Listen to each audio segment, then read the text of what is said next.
Hi everybody, I hope everyone's doing well. This video I will be sharing with you guys the products I've currently been loving as of late.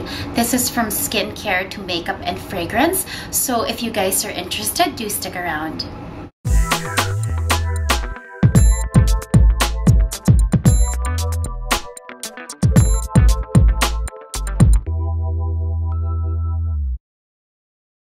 So I'm going to begin with skincare. There are a few products that have truly been working for me there are truly a few products that I have been reaching for more than others. And this is largely due to the fact that I've gone from really warm, humid weather to where I currently am at, where it is deep fall or winter. It's extremely colder, it's gray and gloom. So I found that I really had to switch up my skincare products just to address the change in climate. So I'm going to begin with a makeup cleanser that I've been really loving for the past month or so, and I actually already grabbed a backup. This is by Vichy. It's their Purity Thermal line. This is their 3-in-1 one-step cleanser. It's paraben free. It's a cleansing milk, a toning lotion, and an eye makeup remover. It is extremely gentle and very soothing to the skin. I like using this after my Bioderma just as a second step to break down the products in my skin. The next product is an intensive night moisturizing cream that I've been using, especially now that I am in winter climate. And this is by Laneige, which is a Korean brand. I'm not so sure if a lot of you guys have heard of this brand, but I believe the first time I heard of this was a review by Coco LaRue, which I'm sure a few, if not a lot of you guys follow here in YouTube. And this is the Water Sleeping Pack X. It comes in this packaging, and it comes in this blue jar, which looks like this.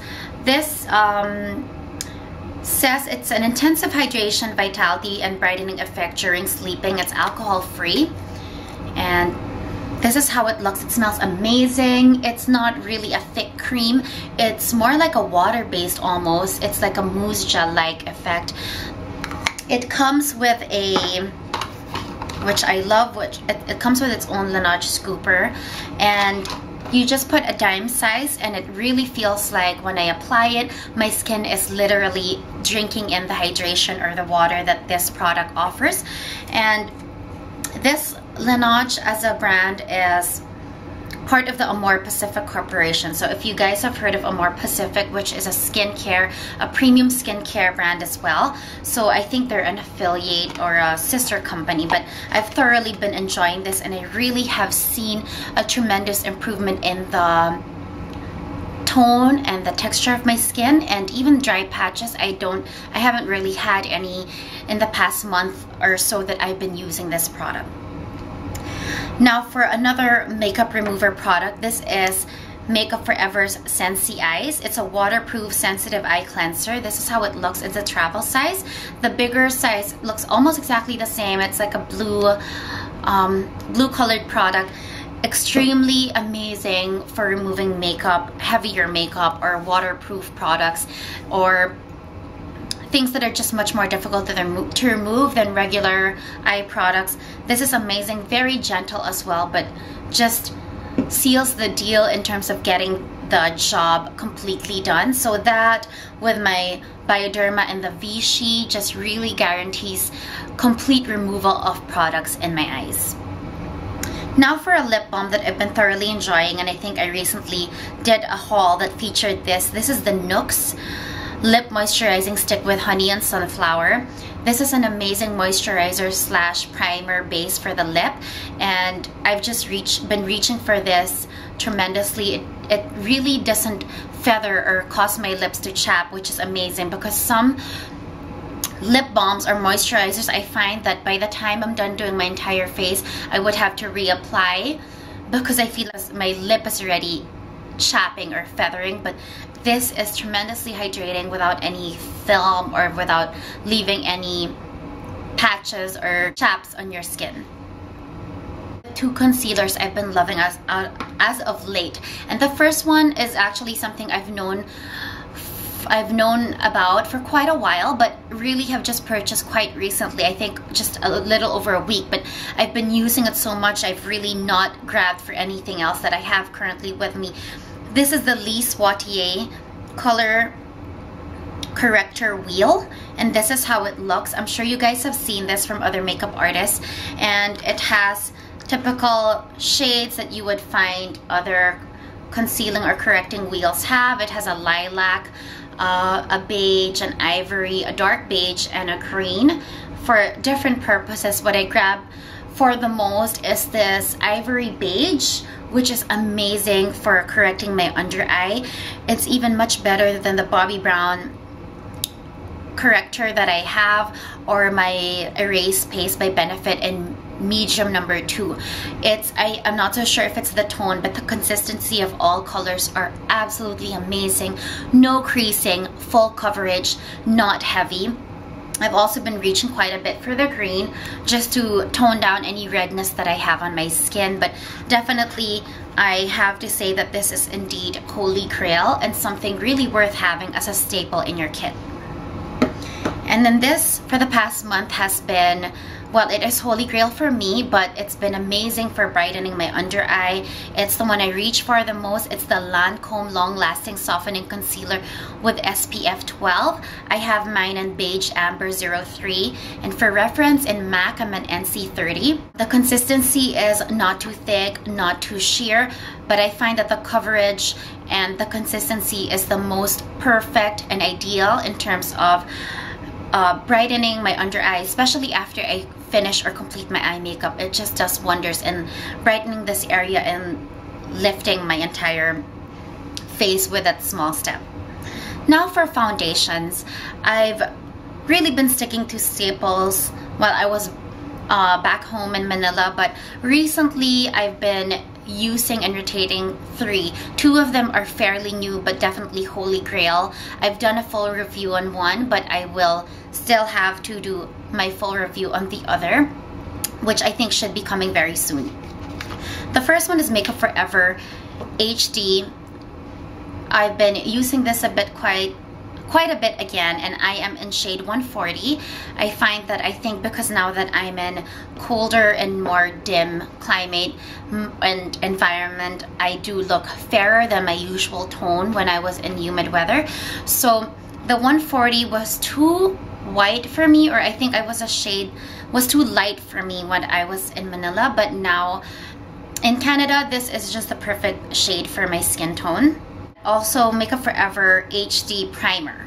This has been something I have been grabbing for. As of late, it's been shelved for quite a bit. I was using the Shiseido Perfect Priming Base, but I've just brought this out again, and I've realized how amazing this truly is in terms of not leaving a film, being lightweight, but still being such an amazing primer for any foundation. And it does have, I would have to say, a bit more of a soothing texture and feel to the skin when you apply it. It doesn't leave you that velvety, powdery finish like Smashbox or most other silicone based primers. I'm not so sure what it is, but it almost feels like a skincare product that just melts in your skin, but gives you that evenness and complexion to begin your face routine.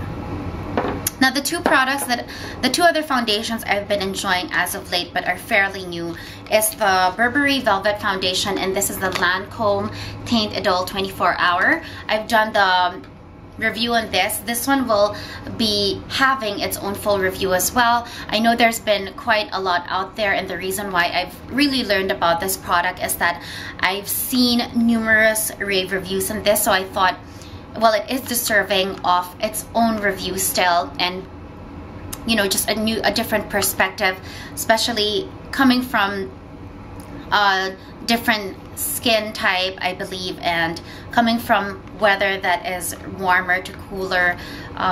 Yeah, definitely something that I will be sharing with you guys very soon. And for this one, I am a shade 360B, but I think I should be 340 actually. 340 beige. They're both medium skin tones, and for the Velvet Foundation, I am 206. Now for more complexion products, these are blushes I've been reaching for quite a bit as of late. When I was in Manila, warmer weather, and even up to now, I still use my Guerlain Terracotta Bronzer if I want a more sculpted look.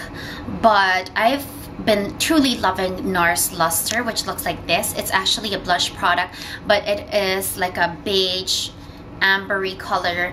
It's just been doing amazing as serving as a bronze slash blush without me really needing a separate bronzer. It just warms my face, and as of late I haven't been really doing a very sculpted look anyway. I've on occasion been reaching for my Soleil Tan de Chanel, but other than that I've really been just going for a more glowy look. Two other blushes I've been reaching for quite a bit. One is my Shimura blush in Peach 47. I don't know if you guys can see that. This is how it looks. And this is the shade right here.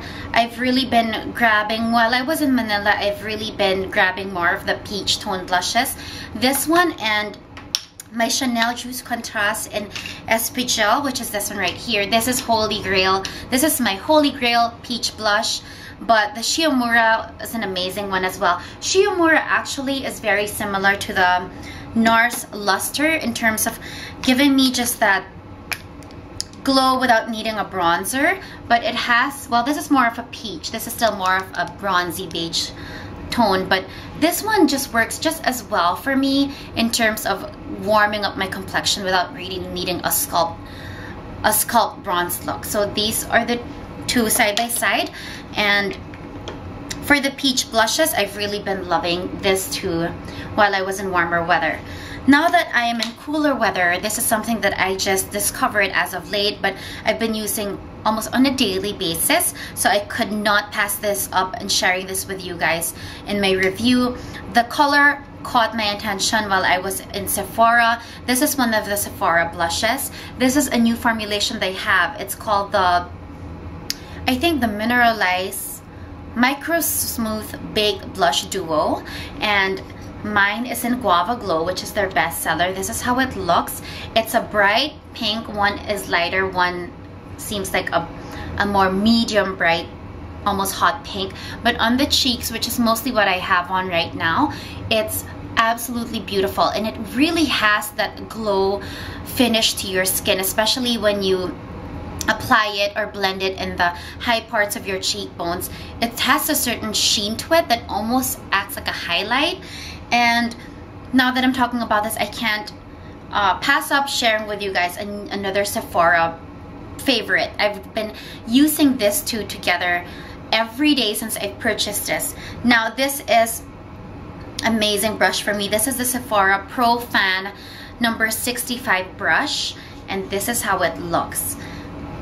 If you read the description of this brush, it's more to just wipe any fallout from eye makeup, but when I was trying the blushes in the store, I just grabbed for this and wanted to see how it worked, and the shape of it and the width of it is beautiful just to fan blush on the high areas of your cheeks. And I found that especially with this glow on blush, it has really been amazing in terms of depositing the product just where I want it and just brushing it in the high parts of my cheeks, and it really gives me a certain sheen or glow.